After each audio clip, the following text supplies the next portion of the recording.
let's face it, agent skills today are fundamentally brittle. Whether you're handcrafting them, generating them one shot, or letting them evolve through some loosely controlled self-revision loop, they just do not behave like a robust deep learning optimizer under feedback. When they fail unpredictably, right? And they rarely improve reliably beyond their initial starting point. So we're going to completely bypass the basics today and dissect a structural paradigm shift in how we adapt language agents. We're looking closely at SkillOpt. This is a framework that forces a skill document to act as the external state of a totally frozen agent, applying the exact same mathematical rigor that makes weight space optimization reproducible. To really grasp the mechanics here, we have to formally define text-based optimization. Think of this entirely through a deep learning analogy, but we are operationalizing it in natural language. In this architecture, the parameters aren't neural weights. The parameter is the skill document itself. Your gradient direction, that's derived from execution trajectories. The learning rate is rigidly enforced as an edit budget, and the validation check acts as a held-out selection gate. We are quite literally treating skill editing as a highly controllable domain adaptation for a completely frozen target agent. Keeping that deep learning analogy in mind perfectly highlights the core failure mode of current systems. We've all seen standard ad hoc prompt rewriting. It's unbounded. It allows for massive, wild semantic jumps, making the whole thing highly unstable and incredibly prone to catastrophic forgetting in text space. It'll just blindly erase a perfectly good rule to fix one localized error. SkillOpt, on the flip side, enforces strict, bounded updates. By locking the system into structured add, delete, or replace edits, all gated by a validation set, it preserves continuity. The optimization history actually stays meaningful because the skill hasn't just jumped blindly into some entirely new state. This specific architecture is what achieves that unparalleled stability. You have the target model, completely frozen, executing the task using the current skill state. But totally separated from that, you have the frontier optimizer model. This optimizer operates independently, digesting rollout trajectories from the frozen agent to carefully map out the text-based gradient. This hard separation is absolutely vital. You aren't touching the deployment model's weights at all. You are systematically evolving its external text state completely offline. Let's meticulously break down the mechanics of this loop, step by step. Step 1 is the forward pass. The target model executes a rollout batch to generate tangible evidence. Then comes step 2, the backward pass. And honestly, this is where the framework truly shines. The optimizer performs mini-batch reflection. Crucially, it separates the successes from the failures to isolate reusable procedural errors, not just one-off anecdotal fixes. Finally, step 3 applies bounded text updates. The optimizer ranks the proposed edits and actually clips them under a scheduled edit budget. Think of this as the textural learning rate. It guarantees the new candidate skill merges smoothly without accidentally wiping out the functional logic. What this loop does is build incredible long-term stability by separating the fast, noisy intra-epoch changes from the durable procedural lessons. Your step-level bounded edits are the fast, local operations, inserting or replacing specific rules based on that immediate rollout batch. But then you have the epoch-wise slow or meta update. This functions just like a momentum term. It compares performance across entire epochs and writes long-horizon guidance into a strictly protected markup-fenced region of the skill document. Those fast step-level edits, they are explicitly blocked from overwriting this protected area. So, how does the system handle failure? Because that's the real test. When a candidate's skill fails the held-out validation gate, it is not just thrown away. Those rejected edits are saved into an epoch local buffer. This buffer holds on to the observed failure patterns, the exact edits that were attempted, and the specific score drops that they caused.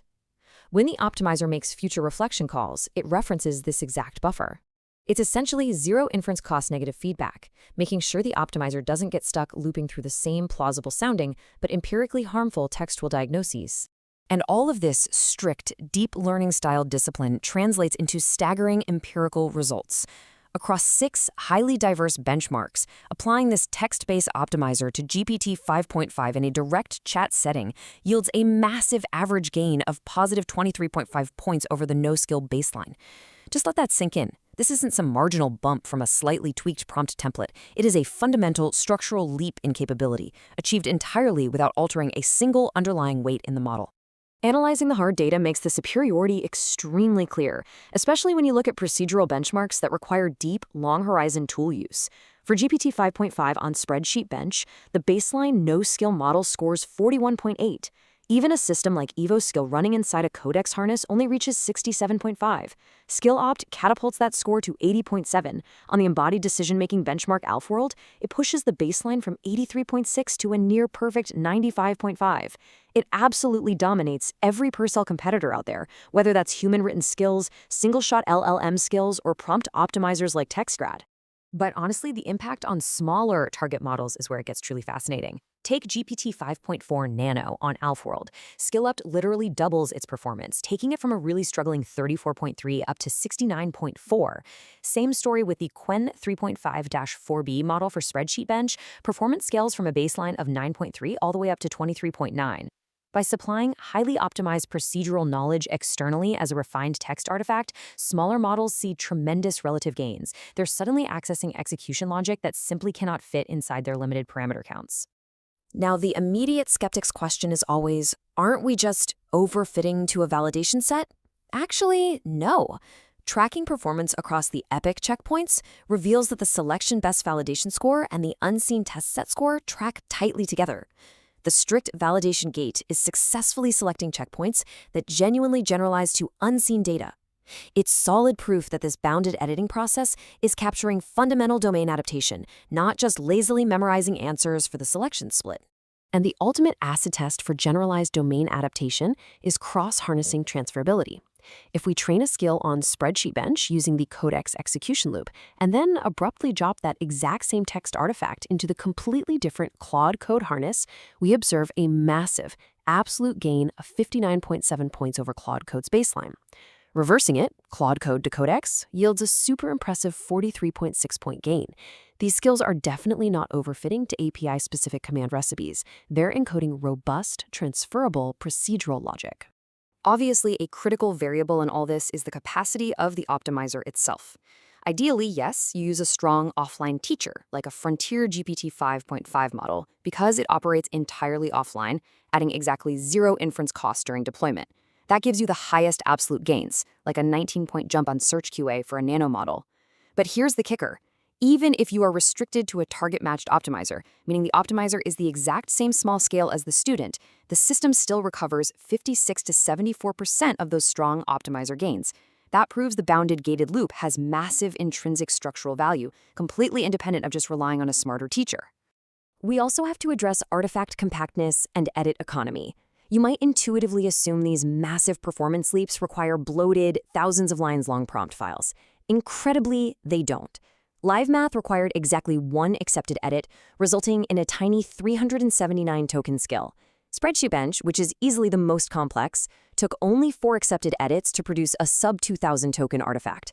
The strict validation gate rejects the vast majority of the optimizer's noisy text-based search, so it survives into final deployment is this exceptionally lean, highly effective procedural text that any human domain expert can easily audit.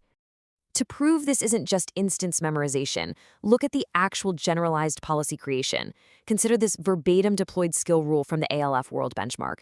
Keep a horizon-aware visited/frontier ledger, diversify search after repeated same-type failures, and avoid revisiting the destination until holding the target.